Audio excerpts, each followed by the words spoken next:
So today we're going to be reacting to a brand new mock draft from, what is the website here that this is from? PFSN. And again, there are not a lot of WNBA mock drafts, but we're going to react to this one. And the reason why I'm going to react to this one is there is no world in which anyone has been watching any college basketball and has come to the conclusion that Lauren Betts should still be the #1 overall pick. If you, like, at this stage, I don't care. I don't think AZ Fudd's good enough to be the #1 overall pick. I think you just trade the number. If you're not going to draft Awafam and you don't believe in Awafam, just trade the #1 overall pick at this stage. Like, it is one of those things, like, Latson's kind of struggling a bit. It's hard to tell with LSU. It's hard to tell with LSU if they're good or not, purely because they don't play anybody. They genuinely don't. They don't play anybody, and they don't play anybody because Kim Mulkey just gets the easiest possible out of conference schedule, and obviously again Latson's been struggling at South Carolina. Like, I don't know why a guard would ever go to South Carolina. I understand why if you're a forward or a big, you want to go to South Carolina. Because you can win. But, like, how many guards have gone to South Carolina and gone the entire way through and been, like, stars or all-star level players? Gone the entire way through, that is. Not played 1 year like Alicia Gray. I really don't know. I don't know how many at this stage. But #1, Lauren Betts. Going into draft lottery, wings were projected on #1 pick. Yada yada. Betts a reliable 6'7" center with plus ability on both sides of the floor. She's a reliable finisher near the rim, a talented rebounder, strong rim protector, and lower size, physicality, and ability to contribute on both offense. She can't set screens. Like, she can't set screens. I've never seen anything like it before. Like, if you watch Lauren Betts, she has some weird inability. I've never seen a post player in basketball that like Lauren Betts that just seems to just have an inability to run the pick and roll. Like, Lauren Betts is a back to the basket ceiling post player who can't guard the pick and roll, can't really run the pick and roll. There are 100 things wrong with the way Lauren Betts, her game at the next level. It's not going to work. Lauren Betts, in my opinion, should be a late lottery pick, if lottery pick at all. I think she's a great college player. I don't see a situation where she's not exposed in the pick and roll at the WNBA level. Like, I don't know. Is she better? Like, she's so slow-footed. Like, is she better than Tiara McCown? Like, and you might be saying, oh, she's way better than McCown. What are you talking about? She's the best player in college. Man, so was Tiara McCown. Is she better than Tiara McCown? That is an actual question. I don't know what the answer is. The Minnesota Lynx via the Sky, Olivia Miles. Look, I think Olivia Miles has been okay, but again, TCU haven't really played anybody. TCU look good, though. They look good. Olivia Miles has actually had a pretty good season. What are her stats? Because in fairness, I have watched a couple of her games. She has looked good. She's averaging 17.5, 7 rebounds, 8 assists. No, she has looked good. Again, TCU haven't played anybody. She's looked real good so far. I don't hate this one. I don't hate it. Her 3-point shooting, she's shooting 35-7-3. If she can keep that up for the year, don't hate it. 3, AZ Fudd, Seattle. If they run it back, yeah. Genuinely, if they run it back, makes sense. Look, AZ Fudd, you know AZ Fudd is going to be a passable defender, a passable off-the-ball player, and a sniper. You know you're getting those 3 things with AZ Fudd. Like, do I think AZ Fudd's as good as Sonia Citron? No. Do I think AZ Fudd is better than Gianna Neepkins? Yes. Like, if you had asked me where I would have taken AZ Fudd in last year's draft, I think I would have taken her like 7. I would have taken her like 7. Instead of Anissa Morrow if I was Connecticut. I would have just kept her in Connecticut, but I don't hate AZ Fudd as a player. I think if you're talking about her being the #1 pick, it's way too high. But she fits with Dallas, and it's probably, with Dallas, with Seattle, and it's probably the best place for her if they're going to run it back. If they're running it back with Sky, Naka, Dom, my guess is they're going to get rid of Ezzy and and Gabby as well. They're probably going to keep Gabby. It allows them to really fill out their bench.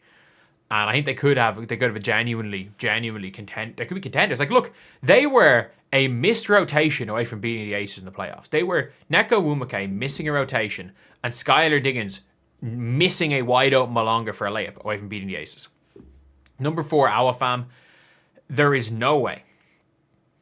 Like, they placed 10th in rebounds and 11th in blocks. And you want to know what a great way to improve your shot blocking is? Taking a big who doesn't block shots. Like, as she develops her offensive game, she looks to be a prospect who could outperform. Do you know anything about Awafam? Her wingspan and explosiveness make her an excellent rebounder, and she can finish around the rim. As she develops her offensive game, and she's shooting the shit out of the ball this season. Her passing's exceptional. Her IQ is exceptional. The problem is she's a little, like, her motor maybe isn't quite there, and she's not a shot blocker. Her one problem is shot blocking. Like, if she becomes a shot blocker, she's top 10 center off rip in the WNBA probably. But for me, I flip Betts and Awa.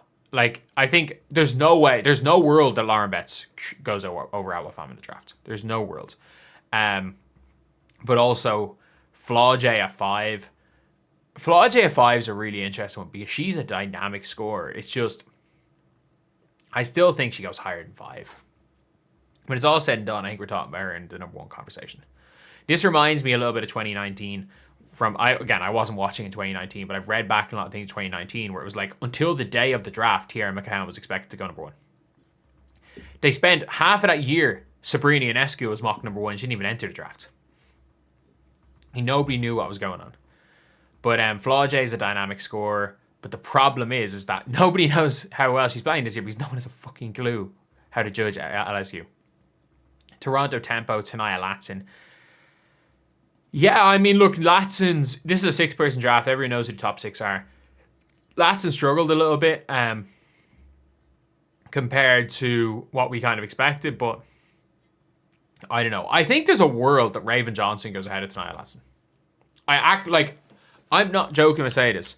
I actually think there is a world where Raven Johnson goes in the first round. With the way she's been playing, I think there's a world that Raven Johnson goes in the first round. And I think there's a world where Tanaya Latson falls out of the lottery. Like, I thought Tanaya Latson was somebody that would have been going for that first overall pick. Actually, no, she has obviously stepped it up. How did she get on? To be fair, I didn't watch the USC game. Maybe she hooped in the USC game. No, she had 12 points in the USC game. So I was looking, I was like, she's looked good against the bad teams. She didn't look good against USC. Because I was like, sorry, not that I watched it. I only watched the USC game in highlights. I don't remember anything from Latson. I do remember Raven Johnson hooping in that game, though. Gianna Niepkins at 7, very much a stretch to use a lottery pick on her. Fair enough. Kiki Rice is the most hypothetical basketball player ever. She is a hypothetical basketball player. That's all I can say. She's a hypothetical. Like, you look at Kiki Rice and you're like, for like a couple of minutes, you're like, oh shit, Kiki Rice is like, she's lottery pick level. And then you go and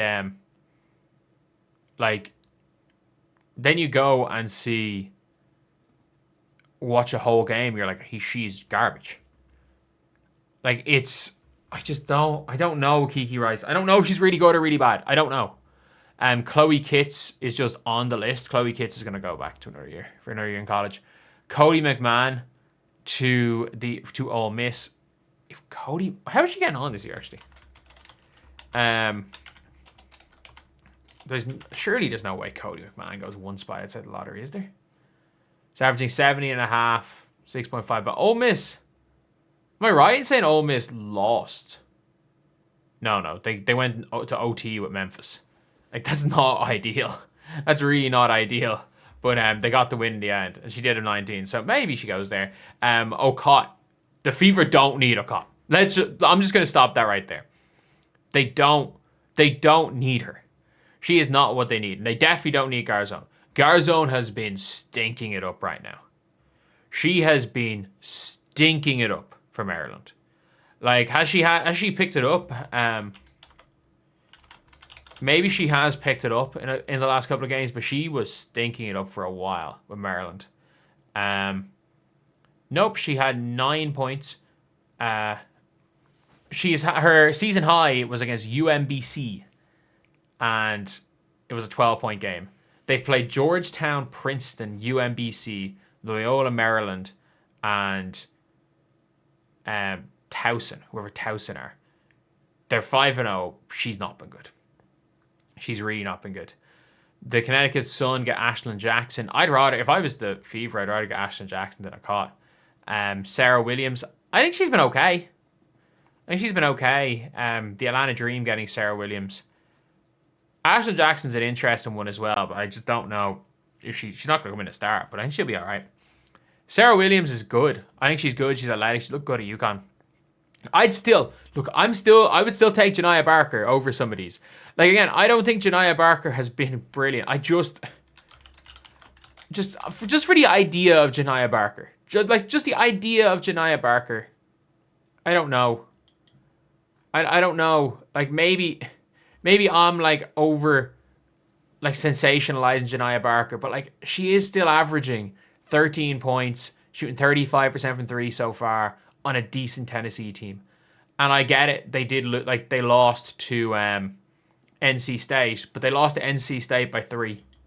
She's not been bad. She's been good. She's 6'4", athletic, has potential to play defense.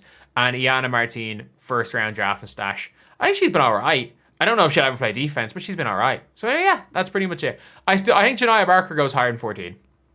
I think Iana Martine maybe goes a bit higher. Chloe Kitts isn't going to be in the draft. But for me, I still stand by. If you have Lauren Betts at number 1 right now, you're just not watching. You're not watching college ball. You're not watching the way the WNBA changed in 2025. And you're just saying Lauren Betts is number 1 because Lauren Betts has been number 1 all along.